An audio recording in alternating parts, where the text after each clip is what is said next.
কোরআন পুড়িয়ে বাক স্বাধীনতার উদযাপন, আশ্রয়ের খোঁজে দেশ বদলেই মৃত্যু ইরাকি শরণার্থীর। সুইডেনের রাজধানীতে কোরআন পুড়িয়ে প্রতিবাদ করেছিলেন ইরাকি শরণার্থী। মৃত্যু হয়েছে সোলোয়ান মমিকার। কয়েক মাস আগে কোরআন পুড়িয়ে গোটা বিশ্বের নজর কেড়েছিলেন। শোনা যাচ্ছে সুইডেনের কোরআন পোড়ানোর ঘটনা প্রকাশ্যে আসার পর নরওয়েতে চলে গিয়েছিলেন মমিকা।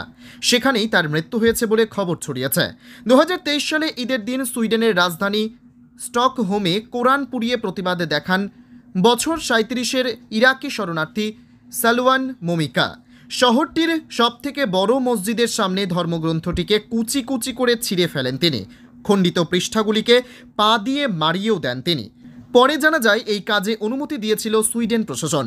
স্থানীয় পুলিশ জানিয়েছে বাক স্বাধীনতার নীতি মেনেই মমিকার প্রতিবাদী কর্মসূচিকে সবুজ সংকেত দেওয়া হয়েছিল। এই ঘটনার পরেই সুইডেনের সঙ্গে ইরাকের সংঘাত চরমে উঠেছিল। পবিত্র ধর্মগ্রন্থের এমন হেনস্থায় ক্ষোভে ফেটে পড়েছিল মুসলিম বিশ্ব।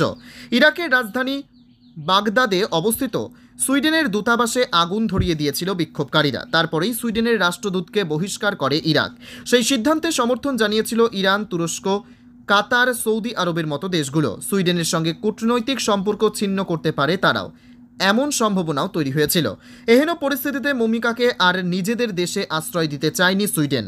ইরাক থেকে বিতাড়িত মমিকাকে 2021 সালে আশ্রয় দিলেও সেই সিদ্ধান্ত পাল্টে ফেলে সুইডিশ প্রশাসন।